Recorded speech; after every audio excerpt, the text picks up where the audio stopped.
Hi guys, how are you? I know this video is a little bit late this week because it's already a Sunday, and a Sunday is a day where you go to church, you spend time with your family, but this week has been quite a busy one for me.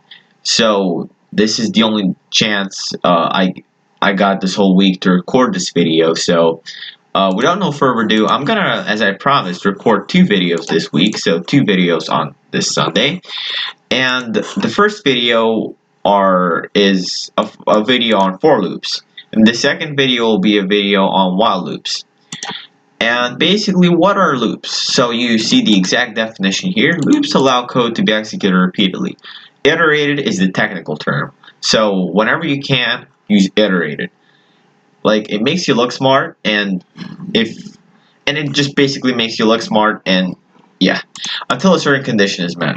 There are four types of loops: for loops, while loops, do while loops, and range-based for loops. For loops run the code a limited number of times, which is defined by the counter. So the counter, if you think of it, is the condition. And here we have a very simple example. Now this is a count up from 1 to 9. And this is what it looks like. This is how you declare a for loop. So int I is the counter. And the value of the counter is going to be incremented each time. Counter counts, so it is incremented, and this is the main condition under which the loop will run. So this is probably like the heart of the loop. I is less than 10. Now notice how I is less than 10. So if the value of I is equal to 10, that's it. We break out of the loop, and the value of I will never be equal to 10. It will go from 1 to 9. That's why it's a countdown from 1 to 9. Now let's think of the logic of this program. And let's start with the iterations. And first iteration, so the first time we run this line of code, first iteration, the value of I is going to equal to 1 because we set it equal to 1 right here. Now, is 1 less than 10? Oh yeah, 1 is less than 10. So we move on to the second iteration. Now the value of I is equal to 1, I plus plus. What that means is basically the value of I is incremented by 1. So now the value of I is equal to 2. And this will become a 2. But you don't really have to. The program does it automatically. Second iteration,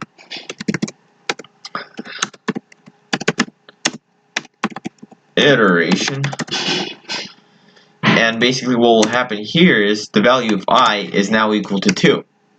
Oh. Is 2 less than 10? Oh yeah, 2 is less than 10. So we move on to the third iteration. The third iteration, it's the third time we're running this line of code. So first time we're running it, then we go all the way back up here, and then all the way back up here, and this is the third iteration. Third time running these lines of code. This one line of code. Third iteration, and I is now equal to 3. And 3 is obviously less than 10.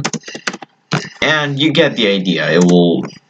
And this is how it will go up until the 9th iteration. 9th iteration.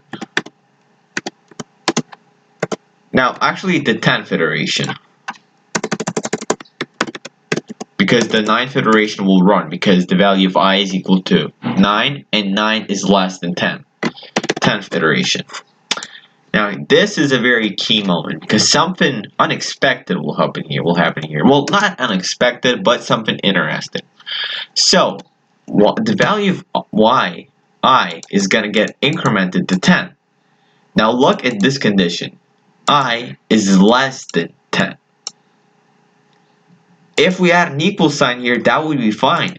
And the 10th iteration will be finished. And I is equal to 10, and 10 will be executed. But Since we have a condition that if I is equal to 10, 10 is less than 10. Does that make any sense to you guys? No, it doesn't.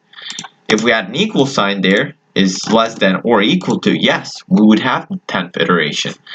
And 10 would be executed. But since 10 is not less than 10, we stop at the 9th iteration. And the final value of I is 9. Now, I hope that made some sense to you guys. And yeah, let's just delete all this code. Okay. So, and here at the end of each iteration, we create a new line, so it looks a little bit better. So all the numbers aren't jammed up, and they're like we have one number per line. Okay, let's run it.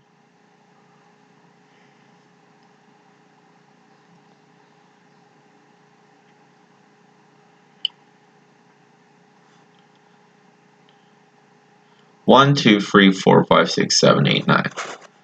Just as expected. Now let's make this program a little bit more interesting. Let's say we wanted to count down from 1 to whatever number the user wants to count to. For example, let's say the user wants to count from 1 to 1,000,000. Or from 1 to 1,000, or from 1 to... However, this will only work for positive numbers. For negative numbers, we would have to change some things around. It would still work for negative numbers, yes, but we would have to change some things up. For now, we're just going to do it for positive values. Okay, so first of all, let's create let's call this x, and let's set its value equal to 0. Okay. X, and let's just change this up because we're going to create an integer right here. Let's delete this. We don't need this. Okay, we're going to create an integer called I.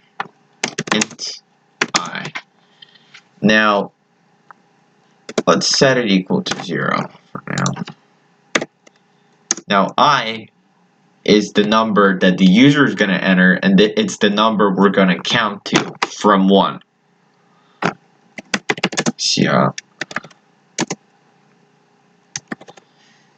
Enter the number you want to count to. Count to. Alright. Now let's ask the user to enter that number. Cn I. Now all we really need to do is just say. But also, let's see what happens if we put an equal sign there. Remember, an equal sign just means that the last number will be executed. The number we're counting to. Okay, and that's pretty much it. Let's run it. Very simple addition. Oh, and also x is equal to 1, not 0.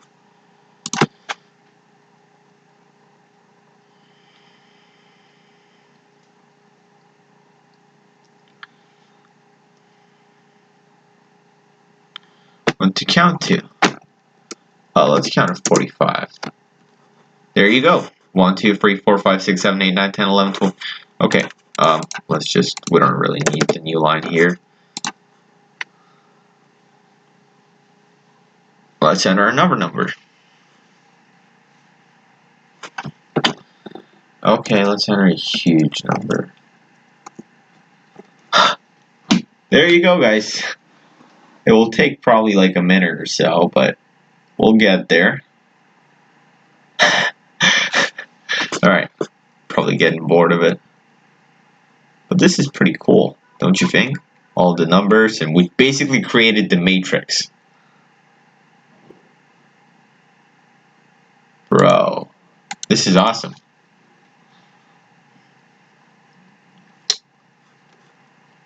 And And we can also create an infinite loop. But we will do that using a while loop in the next tutorial. But you can't do that with the for loop. With the for loop, its value depends on the counter. And the value of the counter has to be a finite number. It can be a huge number, which is basically infinite, but it has to be finite. Now, okay, this is pretty much it for this program. Now, what else could we do? I think this is a good first tutorial, first introduction to for loops. And this is basically how it works, very, very simply. Now we could put many, many lines of code here. For example, we could put, I don't know. But that's pretty much it for the for loops. Alright guys, thank you so much for joining me in this tutorial, and I'll see you in the next one. We're going to be taking a look at while loops, another very, very, very useful type of loop.